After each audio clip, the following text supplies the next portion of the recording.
Baik, selamat siang teman-teman. Kami dari kelompok 1 akan mempresentasikan pengelolaan limbah medis rumah sakit. Saya akan memperkenalkan anggota kelompok 1. Ada Mbak Anissa Nur Firdaus, ada Mbak Devia Putri Oktaviani, ada Kak Anggraini Rambu, ada saya sendiri Konstantiana Justina Zangowolo, ada Kak Farhan Bene, ada Mbak Nadifatul, sama Mbak Dina Marina. Limbah layanan medis adalah seluruh limbah yang berasal atau dihasilkan dari kegiatan pelayanan medis, meliputi limbah padat, limbah cair, dan limbah gas yang dapat membahayakan dan menimbulkan gangguan kesehatan, terutama saat pengumpulan, pemilahan, penampungan, penyimpanan, pengangkutan, dan pemusnahan, serta pembuangan akhir.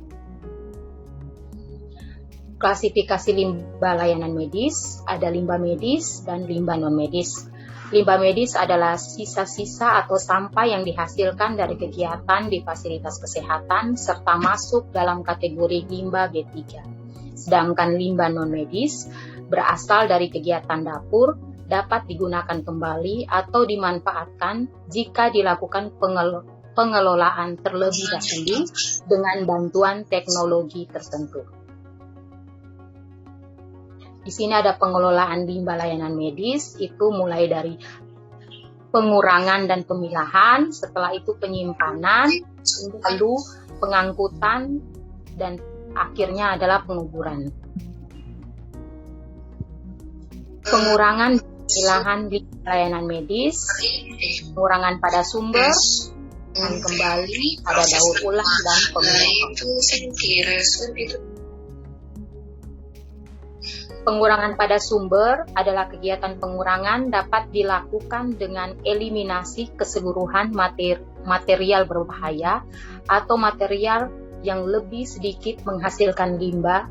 Beberapa hal yang dapat dilakukan antara lain perbaikan tata kelola lingkungan, mengganti termometer merkuri dengan termometer digital atau elektronik, bekerja sama dengan pemasok untuk mengurangi kemasan produk, melakukan substitusi penggunaan bahan kimia berbahaya dengan bahan yang tidak beracun untuk pembersihan, dan penggunaan metode pembersihan yang lebih tidak berbahaya, seperti menggunakan desinfeksi uap bertekanan daripada menggunakan desinfeksi kimiawi. Penggunaan kembali yaitu menggunakan kembali suatu produk berulang-ulang sesuai dengan fungsinya. Peralatan medis atau peralatan lain yang digunakan di fasilitas pelayanan kesehatan yang dapat digunakan kembali adalah skapel dan botol atau kemasan dari kaca. Sebagai catatan, jarum suntik, plastik, dan kateter tidak dapat disterilisasi secara termal atau kimiawi atau digunakan kembali, tetapi harus dibuang sesuai peraturan perundang-undangan. Daur ulang merupakan upaya pemanfaatan kembali komponen yang bermanfaat melalui proses tambahan secara kimia, fisika, atau biologi yang menghasilkan produk yang sama ataupun produk yang berbeda. Limbah terkontaminasi zat radioaktif seperti gelas, plastik atau kertas, sarung tangan sekali pakai, dan jarum suntik tidak dapat digunakan kembali atau dilakukan daur ulang sesuai tingkat radioaktivitasnya berada di bawah tingkat sesuai peraturan perundang-undangan di bidang ketenaga nukliran. Pemilahan akan mengurai limbah karena akan menghasilkan alur limbah padat yang mudah, aman, efektif biaya untuk daur ulang, pengomposan atau pengelolaan. Selanjutnya, pemilahan akan mengurai jumlah limbah B3 yang terbuang bersama limbah non-B3 via lingkungan. Sebagai contoh adalah memisahkan merkuri sehingga tidak terbuang bersama limbah non-B3 lainnya. Pemilahan akan memudahkan untuk dilakukan penilaian terhadap jumlah dan komposisi berbagai alur limbah, sehingga memungkinkan fasilitas pelayanan kesehatan memiliki basis data, mengidentifikasi dan memilih upaya pengelolaan limbah sesuai biaya, dan melakukan penilaian terhadap efektivitas strategi pengurangan limbah. Contoh simbol limbah bisa dilihat di sini, ada gambar dan lambangnya. Untuk penyimpanan, limbah medis dapat ditampung dan disimpan di tempat penyimpanan. Sementara, namun lama penyimpanan harus maksimal 48 jam pada musim hujan dan maksimal 24 jam pada musim kemarau. Dan untuk limbah B3 lainnya adalah 90 hari di TPS. Apabila limbah medis tidak dapat diangkut setiap hari, maka terpaksa limbah medis tersebut harus didinginkan dalam ruang atau wadah pendingin dengan suhu maksimal minus 5 derajat Celcius dan lama waktu penyimpanan maksimal 7 hari. Pengangkutan dilakukan mulai dari sumber di mana limbah dihasilkan dengan menggunakan alat angkut atau troli limbah yang tertutup, dibedakan atau dipisahkan dengan troli yang digunakan untuk mengangkut limbah medis, mudah dibersihkan. Pengangkutan dari sumber limbah minimal dilakukan 2 kali sehari ke TPS. Hal ini dilakukan agar menghindari penumpukan limbah yang akan mengganggu estetika, kenyamanan pasien, dan mencegah terjadinya tempat perkembangbiakan vektor dan gangguan serangga serta binatang pengganggu seperti tikus dan kucing.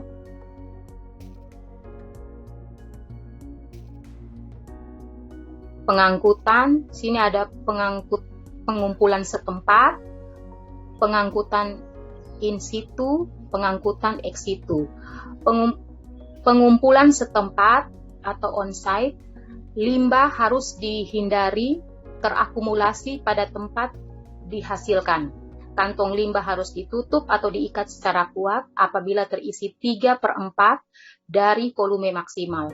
Beberapa hal yang harus dilakukan oleh personil secara langsung melakukan penanganan limbah antara lain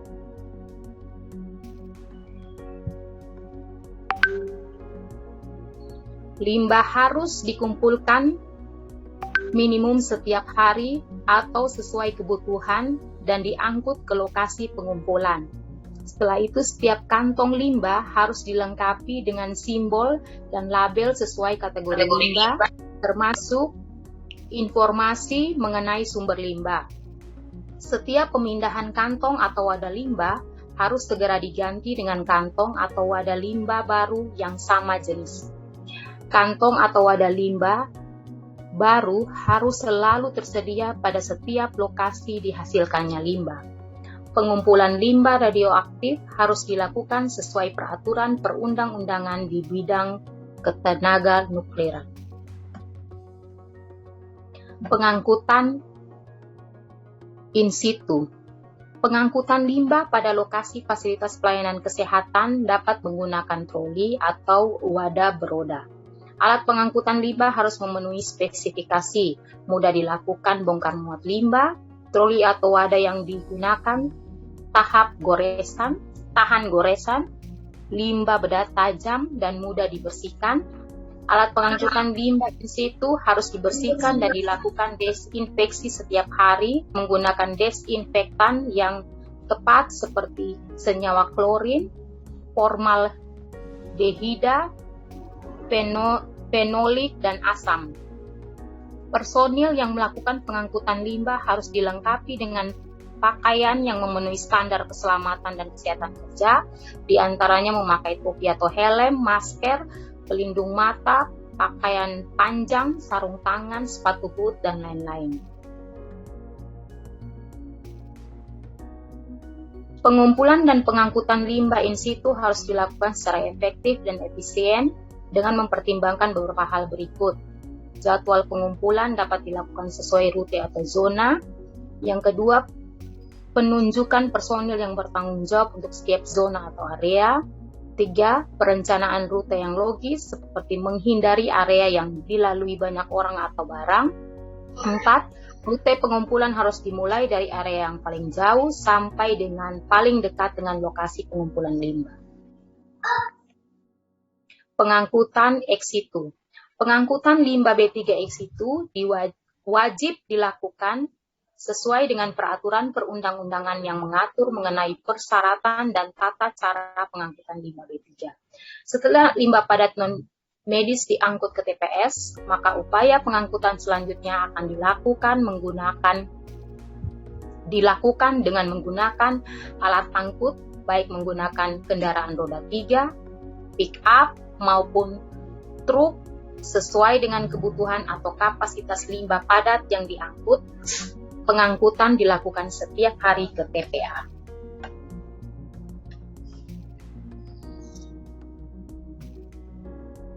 Contoh, fasilitas penyimpanan limbah dan pemindahan limbah ke alat pengangkut ex situ. Ini bisa dilihat pada gambar. Penguburan.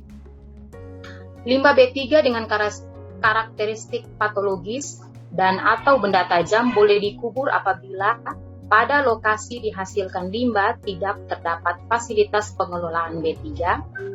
Penguburan limbah B3 tersebut harus memperoleh persetujuan penguburan limbah B3 yang diterbitkan oleh Kepala Instansi Lingkungan Hidup Kabupaten atau Kota setelah berkoordinasi dengan instansi yang bertanggung jawab di bidang kesehatan. Oke, lanjut. Cara penguburan harus memenuhi persyaratan yang telah diatur dalam Permen Lingkungan Hidup dan Kehutanan Republik Indonesia Nomor 56 Tahun 2015 tentang tata cara dan persyaratan teknis pengelolaan limbah, bahan berbahaya dan beracun dari fasilitas pelayanan kesehatan, yaitu menguburkan limbah B3 di fasilitas penguburan limbah B3 yang memenuhi persyaratan lokasi dan persyaratan teknis penguburan limbah B3. Yang kedua, pengisian kubur limbah B3 paling tinggi setengah dari jumlah volume total dan ditutup dengan kapur dengan ketebalan paling rendah 50 cm sebelum ditutup dengan tanah. Yang ketiga, memberikan sekat tanah dengan ketebalan paling rendah 10 cm pada setiap lapisan limbah B3 yang dikubur. Yang keempat, melakukan pencatatan limbah B3 yang dikubur. Dan yang kelima, melakukan perawatan, pengamanan, dan pengawasan kuburan limbah B3.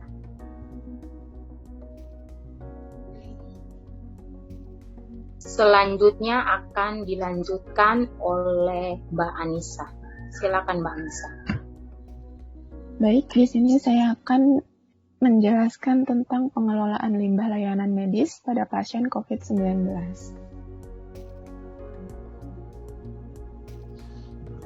Itu terdiri dari 3, limbah cair, limbah padat domestik, dan limbah B3 medis padat. Yang pertama, limbah cair adalah air limbah kasus COVID-19 yang harus diolah, termasuk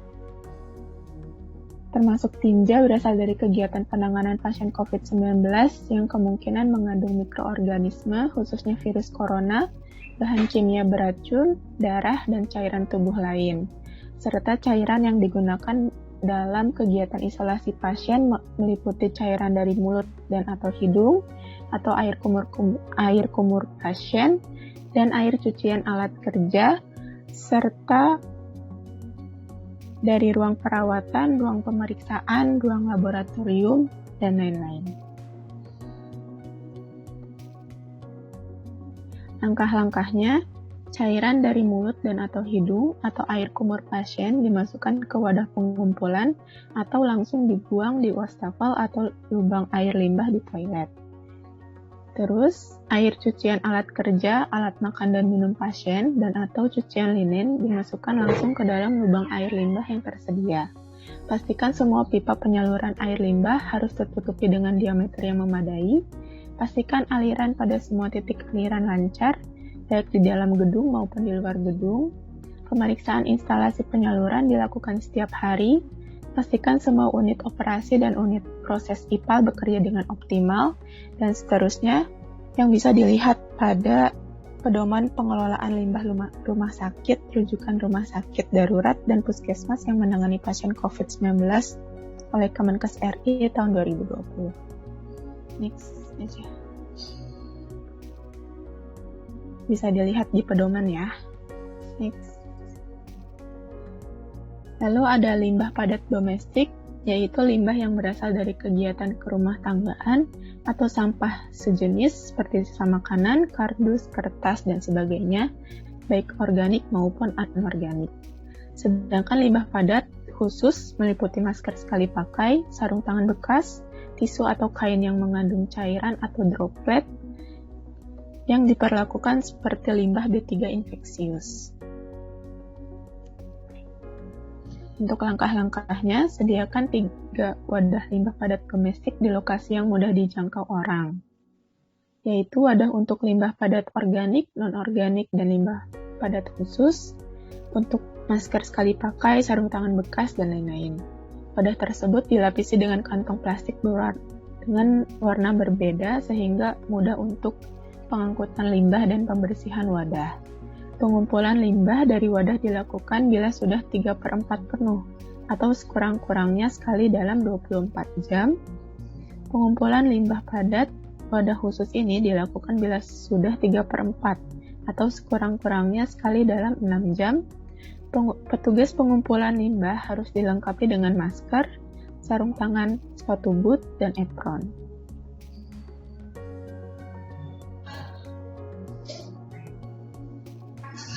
Terus, petugas pengumpulan sampah khusus harus dilengkapi dengan masker, sarung tangan, sepatu boot, apron, kacamata pelindung, dan penutup kepala. Pengumpulan dilakukan dengan langkah-langkah: buka tutup tempat sampah, ikat kantong pelapis dengan membuat satu simpul, masukkan kantong tersebut ke wadah untuk diangkut. Setelah melakukan pengumpulan, petugas wajib membersihkan seluruh badan atau sekurang-kurangnya mencuci tangan dengan sabun dan air mengalir.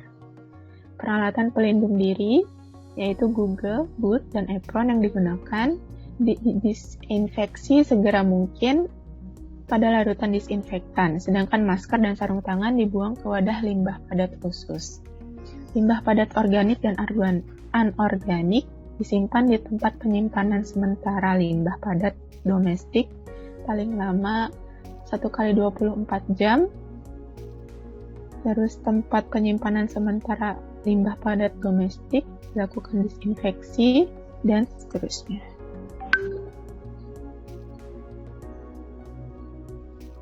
Next.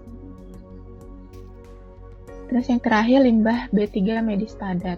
Limbah B3 medis padat adalah barang atau bahan sisa hasil kegiatan yang tidak digunakan kembali, yang berpotensi terkontaminasi oleh zat yang bersifat infeksius atau kontak dengan pasien atau petugas di fasilitas pelayanan kesehatan yang menangani pasien COVID-19.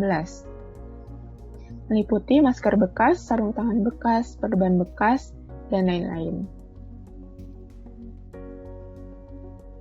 Next. Untuk langkah-langkahnya, limbah B3 medis dimasukkan ke dalam wadah yang dilapisi kantong plastik warna kuning yang bersimbol biohazard. Hanya limbah medis berbentuk padat yang dapat dimasukkan ke dalam kantong plastik. Bila di dalamnya terdapat cairan, maka cairan harus dibuang ke tempat penampungan air limbah setelah 3/4 penuh atau paling lama 12 jam. Sampah atau limbah B3 dikemas dan diikat rapat. Limbah padat B3 medis yang telah diikat harus diangkut, dicatat, dan disimpan pada TPS limbah B3 atau tempat yang khusus. Petugas wajib menggunakan APD seperti pada gambar. Pengumpulan limbah B3 medis padat ke TPS limbah B3 dilakukan dengan menggunakan alat transportasi khusus, dan petugas menggunakan APD, berikan simbol infeksius dan label, serta keterangan limbah sangat infeksius. infeksius khusus. Dan seterusnya bisa dilihat pada pedoman. Next.